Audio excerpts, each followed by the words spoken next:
So the housing market appears like it's frozen in time. It's doing nothing. Not much is going on with sales activity and everything else that happens in the housing market. Is this a sign of things to come? This typically is an indication that we're going to have problems in the next little while. So welcome to Housing Bubble 2.0 News of the Week, or as I like to call it, another episode of As the Housing Market Turns. Randy Patrick here, putting the realism back in real estate, because today is January the 3rd. We're off to a new year. Let's take a moment to take in what's happening in the housing market right now, and then maybe 11 and a half months forward into 2023, we can review what we talked about today and see where things are at towards the end of 2023. So ultimately, in the end here, stuff is changing. The market's going a different way. Leading indicators are things like this. The U.S. pending home sales, they crash the most on record. Pending home sales are properties. Well, pending is when an active listing in the multiple listing service, the MLS, is under contract. It's marked as pending. So a pending home sale is an indicator of future closing. So what we have right now is, call it just a crash, the worst crash on record with respect to future sales here. So ultimately, the market is slowing down. Again, it's saying it's a dismal housing report. Home sales tumbled, pending home sales tumbled 4.0% month over month versus a 1% loss, which was expected. October's drop was revised even deeper. Year over year, pending home sales have collapsed 38.6%, which is pretty significant. It's the largest annual drop ever. Pending home sale declines have been down 6 straight months, the 12th of the 13th month of having declines here. So ultimately, sales activity is dropping to a crawl. Basically, all 4 regions had lower sales activity or pending sales activity, led by the Northeast and the Midwest.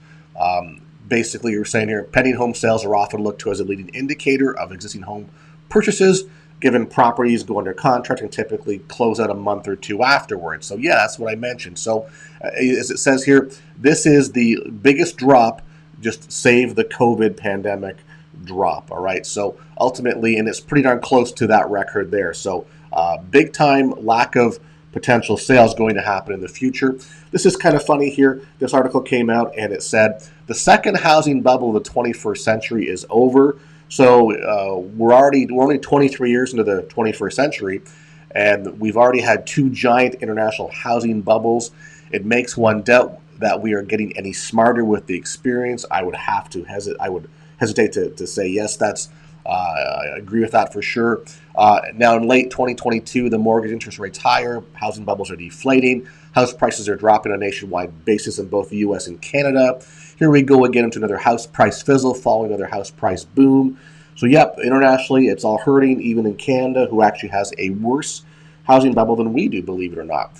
We can take as a key ironic lesson that when large numbers of people believe house prices cannot fail, especially when they are emboldened by central bank behavior, like we've had for how many years now, it makes it more probable and finally makes it certain that prices will ultimately fall.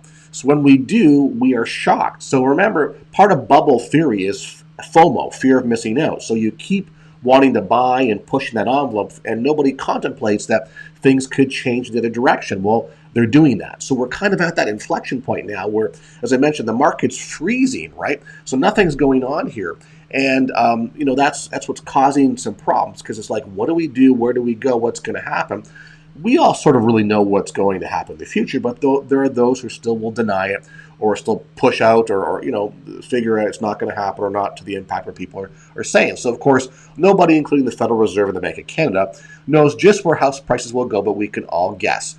Price declines are just starting, and recent weakness probably has far to go.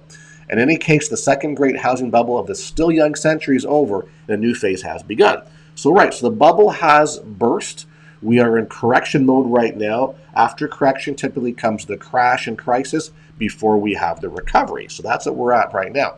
Housing supply jumps most on record as market freezes. So as I mentioned, and I obviously use this tagline here, the market is kind of frozen. Ultimately, everybody's jumping in. And any economist or journalist, whatever that's out there, is now saying, "Yeah, we're housing, is problems." Now, as I said, go back a year ago when everybody thought there'd never be any problems in housing. It's a far cry from what was talked about a year ago. So ultimately, elevated mortgage rates, record high prices, unfavorable environment for buyers as the result.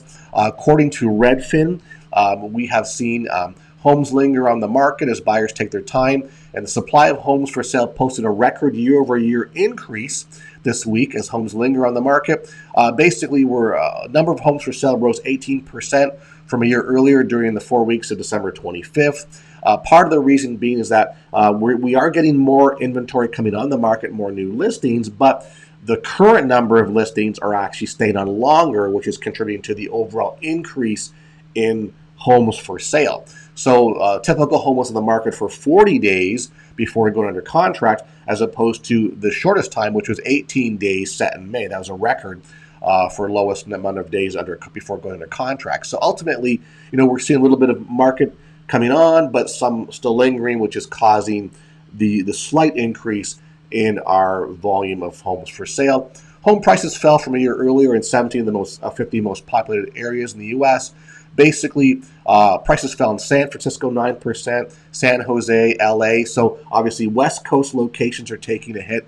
The higher, the more exponential the increase will be. They'll be the first ones to fall as well. You can see what's going on. Boston and Washington, D.C. have never seen home price decreases for the past 6 or 7 years. So things are changing. Ultimately, it's going to make its way across all the metros across the U.S. Some, of course, will have larger declines than others, all right? Other leading indicators. So we talk about sales activity or lack thereof, home prices, days under contract, median price points, whatever. But these are other indicators of the home price or home buying activity slowing down. So obviously, mortgage rates were 6.42% end of the week of December, and that's an increase after a few weeks of decreases. We're talking applications were down 36% from a year earlier.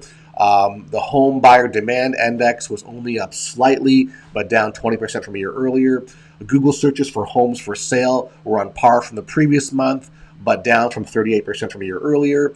Touring activity was down 69% from the start of the year compared to 58% decrease same time last year, according to Showing Time, which is the feature that typically is found on the local MLS that real estate agents use to actually book appointments to go see homes. So we've got statistical and hardcore sales evidence of the market freezing and slowing down.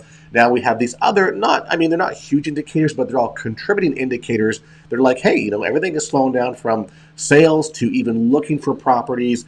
As I mentioned, the first thing, the pending home sales index, clearly, no one's putting things under contract because people know that price decreases are coming and things are changing. So why go under contract when you can just sort of wait it out? Hey, if you waited long enough, what's a few more months, right? Simple as that. So very interesting. So by the way, folks, if you enjoy the information I provide, if you could hit that subscribe button, I really appreciate that. And if you are a current subscriber, could you please resubscribe, verify your subscription? I've lost a lot of subscribers over the past couple of weeks here, so I don't know why. Just things that happen during this time of year but actually all the time for my channel. Anyway, let's move on. So interesting enough here, we're in the second biggest home price correction of the post-World War II era, and here's the latest data. Now, where my little arrow is, that's, if you take a look, remember what happened in June? Fed Chairman Jerome Powell made it clear that going forward, the U.S. housing market would get reset by a difficult correction.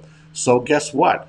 What he stated is coming true right now. So for those of you who say we're not going to have a housing crisis or correction or anything going on, the federal government, our own government, basically, the Federal Reserve is saying that's what we're doing. We're going to force it to actually happen for various reasons. So we have to sort of wrap our heads around this is what's going on.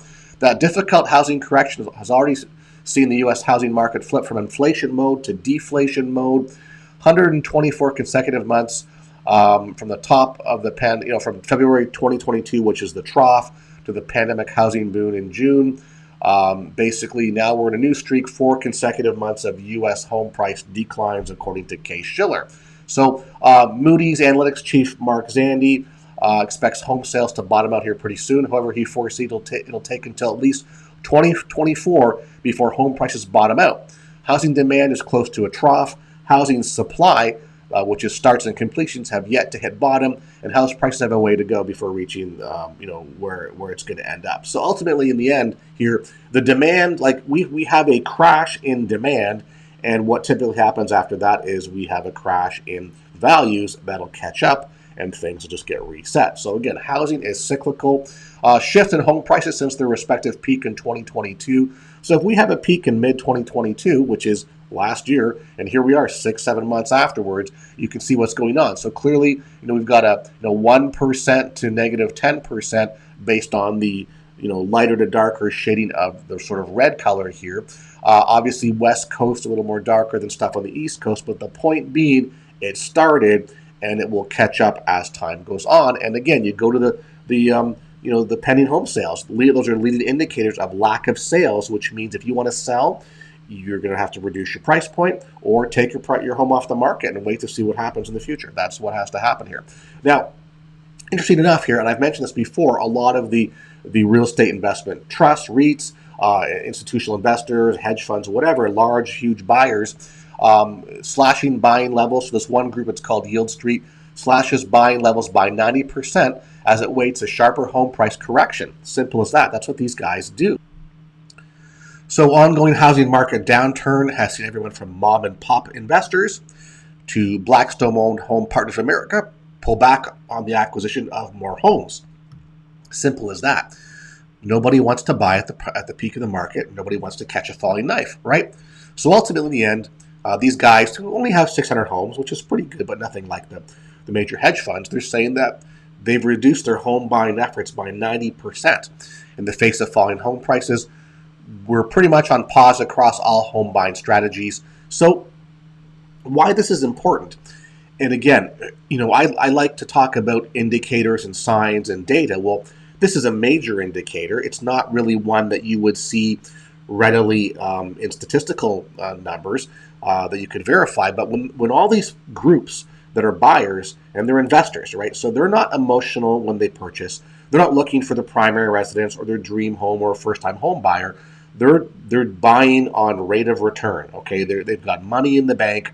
They're deploying the capital. They're buying properties, whether they're going to rent them for cash flow or fix and flip them for a profit, whatever that angle is. They look at numbers and they look at their yield and their return on investment. Well, I refer to this as boots in the ground or feet in the street. So typically when we see the boots in the ground, feet in the street people pull back, that's a major indication that the market is changing or is about to change dramatically. So we're seeing this right now. So this is not, and they're saying here what, we'll have, their expectation is a, marginal 10 to 15% decline. And we know that all the analysts out there, the Moody's guys, the Goldman Sachs, the Fitch Ratings, Deloitte, whatever, all the people that are chiming in, Moody's being, I think, the most, aggressive or I think on par with what's really going to happen. John Burns Consulting saying 20+%. So, you're not going to buy. You're going to wait it out. Okay, buying a home now, for as an investment may not be the right thing unless you're getting that at a really good deal. There's always good deals out there. You just have to find them. So the point, though, is that we see the feet in the street, boots in the ground. To me, when they pull back, the market is changing, and it will eventually manifest its way into the retail environment. Now, on a side note, FHA borrowers hit first hardest by sinking economy. So rising short-term loan delinquencies in the Federal Loan Guarantee Program are cause for some concern, housing experts say. So I've talked about this a number of times over the past couple of years with respect to, people say, well, we're not going to have a housing crash or crisis because we have much better loan guidelines or lending standards, lending guidelines, and surely we're not going to, have this happen again. Well, you know what? We don't have subprime loans. I agree with that, but we have FHA loans, government-backed loans, and government-backed loans allow a number of different things that make it easier for people to buy property. Okay, it lower down payment, so lower cost to enter into the housing market. That's number one. Number two, lower credit scores to qualify, and number three, lower debt to income ratio numbers. So ultimately, they allow lower credit score people to have higher housing costs per their income to purchase homes. Now, nothing wrong for an FHA buyer to purchase a property. That's why it's there, and you should take advantage of any government program that's available to you. Why wouldn't you? But the point, though, is that when you're putting low money down and you're a borrower that's pretty tight up against the margin, when things change in the economy or in the housing industry, those buyers are exposed. So they're saying here that FHA-backed mortgages in the ongoing down cycle housing market are being compared with a canary in a coal mine by several industry experts who track the sector and are seeing early warning signs of distress. So basically what we're seeing here is rising mortgage rates, declining home values, and the potential of faster rising unemployment spurred on by a potential recession in the coming year all grip the FHA sector. Although there are clear signs that some borrowers with FHA-backed loans are starting to feel the pressure, people that spoke, with this article say that we're okay for now. But you know what? We know that that's the first group that always gets tagged. So basically, what we're seeing here is that an increase in what's called the early payment default. I mentioned this before, but this is what's going on here. So this is we're talking, and this is first of all, over the past 8 months, the agency's 30-day delinquency rate has been creeping upward from 2.72% to 4.35%. And then the FHA's early payment default rate, a measure of loans that become seriously delinquent within the first 6 months of the mortgage, also has been rising this year, and it's at its highest level since 2009. So what happened in 2008 and 9 is our first housing crash, housing boom bust crash, right? So things that happened back in the day are happening back now. Now, one of the issues we have, or I have, is that all this is tough statistically to manage. So you have FHA reporting something else, or just the way they report it, and Black Knight Financial saying something else, and CoreLogic saying something else, and Atom Data Solutions saying something else. So it really is tough to sort of figure this out. But the point is, behind the scenes, we're hearing that this is a significant problem. There are that stuff is actually being underreported, and the clear indicator here is that the EPD, early payment default, is increasing, and that means you're defaulting within the first 6 months of your mortgage. So essentially, you bought the home in 2022 and you're already defaulting, which you're not even a year into owning the property and you're already having financial issues, which to me is a major indicator that we're going to see some huge problems as time goes on. So again, the market's freezing or frozen. It's correcting right now. The foreclosures that are backlogged aren't even here yet. They're going to pick up. And the most recent stuff, the FHA buyers are having major problems. So that means we're going to have problems as time goes on here. So again, if I'm looking here, it says the current decline in property values, which will affect recent home purchases most. More than 25% of FHA insured purchase mortgage holders with loans originating during the first 9 months of 2022 have dipped into negative equity. So basically what that means is if you need to sell your home, you can't sell it because you're going to actually get less than what you paid for, and then minus closing costs, commissions, and all that, you're going to bring money to the table, which means you're underwater, which means you're going to have problems, negative equity, And that's 25%, and nearly 3/4 have less than 10% equity in their property. So really, it's tough marginally for people who bought properties with FHA loans right now. So, it's like the government taketh or giveth and the government taketh, all right? That's how I look at this. They gave you the loan, but they could take it back because of the way the housing market's sort of going to sort of run here. So that's the situation where we're in. So ultimately in the end here, we're at an inflection point. Things are going to change. It's the same old story I've been talking about for the past little while. It's actually playing out now. There's 20 reasons why we're going to have problems as time goes on. But when we have problems, if the market resets, that gives us opportunity. Here's what we're going to see in the distressed property market here. For more foreclosure auctions, more bank-owned REOs available. Short sales will be picking up. Short payoff opportunities will be picking up.